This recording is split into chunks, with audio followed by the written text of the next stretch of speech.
Butter chicken মছলা বনাবলৈ এয়া লৈছোঁ বনলেছ চিকেন। এতিয়া চিকেনখিনি মেৰিনেট কৰিবৰ বাবে ইয়াতে দিম নিমখ, ৰঙা জলকীয়া গুড়া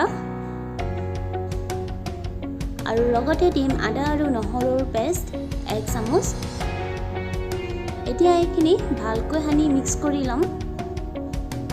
ভালকৈ সানি মিক্স কৰি লোৱাৰ পাছত এঘণ্টা সময় মেৰিনেট হ'বৰ বাবে ৰাখি থ'ম।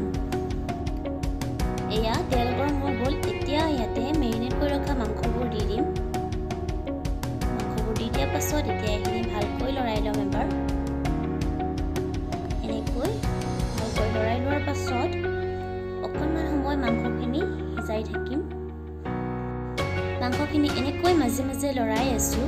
এতিয়া আৰু অকণমান সময় মাংসখিনি সিজিব দিম। মাংসখিনি ফ্ৰাই হৈ গ'ল। এতিয়া মই এইখিনি প্লেট এখনতে উলিয়াই ল'ম। কেৰাহী এখন গৰম কৰি ল'লোঁ আৰু এয়া মই তেল দি দিলোঁ। এতিয়া তেলখিনি ভালকৈ গৰম হ'বলৈ দিম। তেল গৰম হোৱাত এয়া মই সৰু সৰুকৈ কাটি ৰখা পিঁয়াজ দিলোঁ আৰু এতিয়া লগতে দিম আদা নহৰুৰ পেষ্ট 1/2 চামুচ। এতিয়া এইখিনি ভালদৰে লৰাই অকণমান সময় সিজাই থাকিম। পিঁয়াজখিনি অকণমান সময় সিজাই থকাৰ পাছত এতিয়া আমি ইয়াতে কাটি ৰখা বিলাহীখিনি দি দিলোঁ। বিলাহীখিনি দিয়াৰ পাছত এবাৰ এনেকৈ লৰাই দিম। এতিয়া আমি ইয়াতে দিম কাজু কেইটামান। এতিয়া আকৌ এইখিনি ভালদৰে লৰাই মিক্স কৰি ল'ম। মিক্স কৰি লোৱাৰ পাছত সিজিবৰ বাবে অকণমান সময় ঢাকনিৰে ঢাকি ৰাখি সিজাই থাকিম। ঢাকনিৰে ঢাকি ৰাখি এইখিনি সিজাই থকাৰ পাছত এয়া এবাৰ লৰাই দিছোঁ।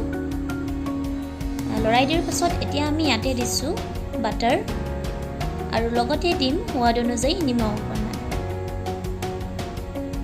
এতিয়া এইখিনি ভালদৰে লৰাই মিক্স কৰি দিম। এনেকৈ মিক্স কৰি দিলোঁ। এতিয়া আমি ইয়াতে দিম পানী অকণমান। পানী দি লৰাই দিয়াৰ পাছত এইখিনি অকণমান সময় ঢাকনিৰে ঢাকি ৰাখি সিজাই থাকিম।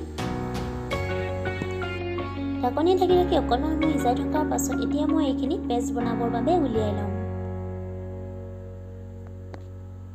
কেৰাহী এখন গৰম কৰি এয়া বাটাৰ দি দিলোঁ।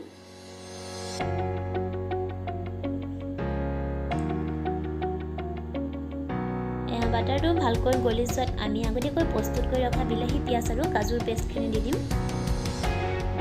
এতিয়া এইখিনি এবাৰ লৰাই মিক্স কৰি ল'ম। এনেদৰে মিক্স কৰি লোৱাৰ পাছত আমি এতিয়া ইয়াতে গৰম মছলা 1 চামুচ দি দিলোঁ। এতিয়া এইখিনি ভালদৰে লৰাই মিক্স কৰিম যাতে গোটেই মছলাখিনি পেষ্টটোত ভালকৈ মিক্স হৈ যায়। এতিয়া আমি গেছটো ল' ফ্লেমতে ৰাখি গ্ৰেভিখিনি অকণমান সময় ঢাকনিৰে ঢাকি ৰাখি সিজাই থাকিম। এয়া গ্ৰেভিটো অকণমান সময় সিজাই থকাৰ পাছত এতিয়া আমি ইয়াতে ফ্ৰাই কৰি ৰখা মাংসবোৰ দি দিম। মাংসবোৰ দিয়াৰ পাছত আমি এনেকৈ ভালকৈ লৰাই মিক্স কৰি আকৌ অকণমান সময় সিজিবৰ বাবে ঢাকনিৰে ঢাকি ৰাখি থ'ম।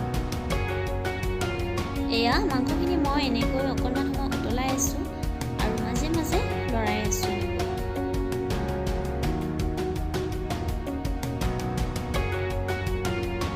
বাটাৰ চিকেন সিজি ৰেডি হৈ গ'ল। গতিকে আপোনালোকক মই উলিয়াই দেখুৱাম।